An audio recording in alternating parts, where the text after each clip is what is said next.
Hey guys, I'm Elizabeth Newsom and welcome to my booktube channel. Today I'm going to be reading a review I got on Captive and Crowned in the school newspaper. So a little while ago, someone asked to interview me for the UT Tyler newspaper, which is called the Talon. So I have that interview in here as well, which is right here. I also gave her a free book to give to their editor-in-chief to review. So that book review is also in here, and it's not nearly as flattering as the interview. And since I read so many of my bad reviews on Wattpad, I thought it'd be fun to read this one for a YouTube video. And actually, Coleman suggested this idea, so good job, Coleman. Alright, the title says, Elizabeth Newsom's Captive and Crowned was less than captivating. And it's by Claire Wallace, who's the editor-in-chief. I've read a lot of books, like a lot. My bookshelf is piled 2 books deep with hardbacks crammed at weird angles and paperbacks squished together so tightly it's hard to get the pages apart. I've got everything, from biographies on Tolkien to the classics, but the majority of my shelves are made up of fiction.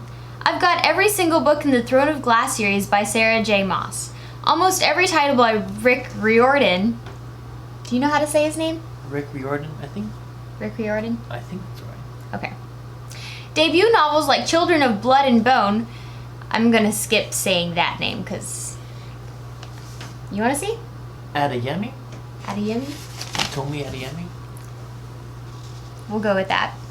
With smatterings of works by Garth Nix, Laini Taylor, and Maggie Stiefvater.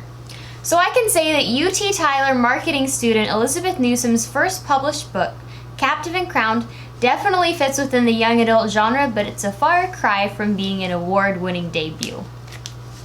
I feel like that's a little harsh, but I mean, at the same time, it's my first book, so I know it's not going to be my best. Captive and Crowned follows 18-year-old Evelyn Smith as she is mistaken for her half-sister and kidnapped to wed a part-dragon prince in another world, all the while fighting against assassins and trying to get back to Earth.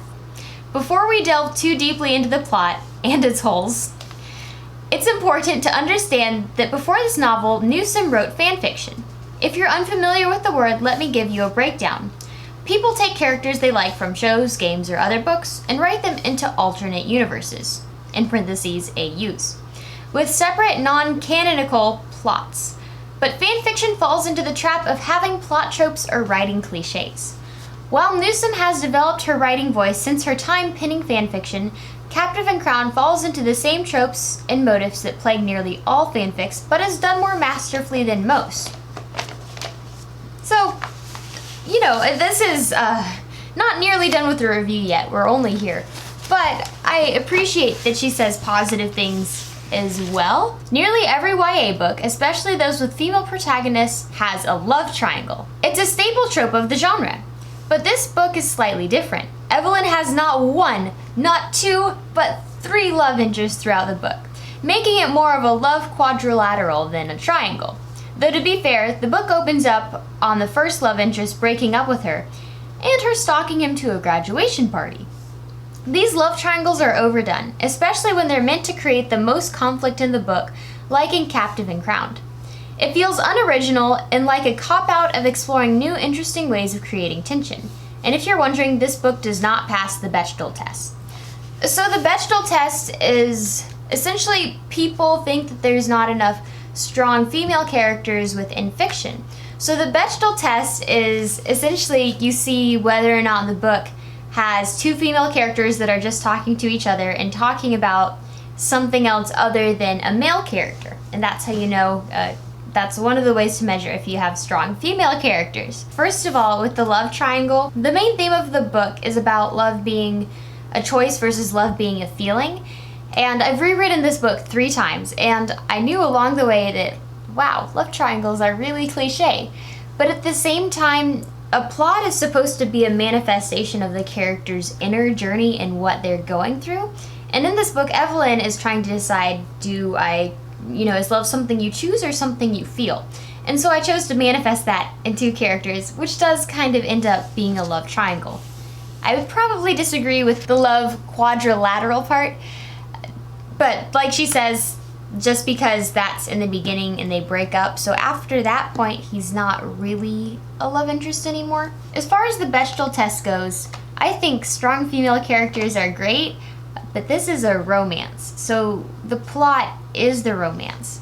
And in books, every single scene you have is supposed to progress the plot. Well, if the plot is the romance, then every single scene I write in a romance novel has to progress the romance and the relationship. So that means if the two main love interests aren't interacting, then they have to be interacting with someone else who's talking about them or working out their feelings about them. The prologue of the book spoils the entire plot, and Newsom's foreshadowing is as heavy-handed as someone chopping wood. Almost immediately, we can deduce who one of the antagonists is, and we're left watching Evelyn interact with this person for the majority of the book. We can't feel empathy for this character because the reader already knows the antagonist is bad news, and it's only so long until they turn on her. It's like if someone ruined a scary movie by telling you who was going to kill the monster and who would survive. You'd still watch the film, but all the suspense and drama are gone. So this is another thing that I did really intentionally aside from the love triangle. I don't want to give away too much of the book, but in mysteries, you're kind of searching for like who done it. And I find that in a lot of mysteries, they set up what I think of as red herrings. So a red herring is essentially a distraction. Like, it's not the answer to the question, but it's like, oh, this character looks like the person that did it, and it looks really obvious, except everyone knows that the person who's really obvious generally isn't the person who did it. I have this antagonist in the book, and I kind of did a lot of heavy foreshadowing up front as far as to who that antagonist is. And looking back, it's really obvious, but a lot of people don't guess that the antagonist is who he actually is. Because I also do really heavy foreshadowing, making it look like, oh, this is also a bad guy, which it's true. There is one person who is definitely a bad guy. Some readers catch on that, some readers don't. But because it looks like he's the bad guy, it distracts from who is actually the bad guy. Let's talk about Evelyn. It feels as though the entire book she never sticks up for herself. When she does, it's facilitated by the courage she got from a love interest or poison, which she also gets from a love interest. Newsom makes a point to include that Evelyn has curves, but also a flat stomach, and constantly has the characters in the book imply that she is ugly because she's shorter and not willowy. So, as my boyfriend kind of pointed out earlier, it's not that she's ugly or anything. Like, she is shorter in comparison to other Torvins because she's taken to another world, and in that world, they're all kind of built, in my mind, like I imagine elves in Lord of the Rings. Like, they're tall and willowy and graceful, and Evelyn is... She's more human than them, so she's obviously doesn't have the same type of build. Which isn't to say, again, she's not an ugly person or anything, but she's just different. Her appearance comes across as unprogressive, just as it does when, despite being bombarded with unrealistic assassination attempts, Evelyn only gets one chance to learn a defense move, which then is promptly ended due to sexual tension between King Alaric and herself. The characters altogether are not unlikable, but they're flat. They fit nicely into boxes like female protagonist with self-esteem issues, and dark and brooding king who is truly kind-hearted. They just don't have many dimensions to set them apart from the hundreds of other characters in YA fiction. I feel as though I've read these characters 100 times, but this story was just set in a new AU. But Newsom's book has redeeming qualities. Oh, yay! She creates a vivid world full of intrigue, fantastical beasts, and entire kingdoms worth of history and lore.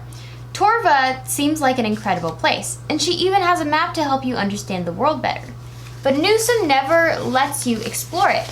Instead of having Evelyn go to classes about Torva and its history, she spends the majority of the book inside the castle in Alaric's room. Talk about Stockholm Syndrome.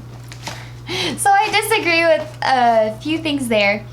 As exciting as it'd be to have Evelyn go to history lessons about Torva in this world I made up, I think I'd be one of the few people, and maybe Claire would be one of the few people who are interested in hearing about that. I think most people would like to read more about the romance.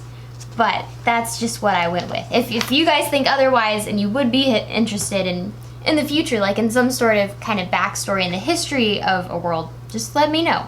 The great thing about writing is that even though I can't really change a lot about this book. I mean, I could rewrite it, but I'm not going to. But you can always learn from it and apply that to the next book. And then she talks about Stockholm Syndrome. So of course, I've had Stockholm Syndrome brought up a few times while writing this book. And the first time I wrote it, it definitely had some Stockholm Syndrome vibes, just because the hero, he wasn't very nice. And like their relationship was kind of Stockholm Syndrome-y, honestly. But I kind of learned and grew up as I rewrote those books, because I started this first draft of Captive and Crowned when I'd recently turned 16.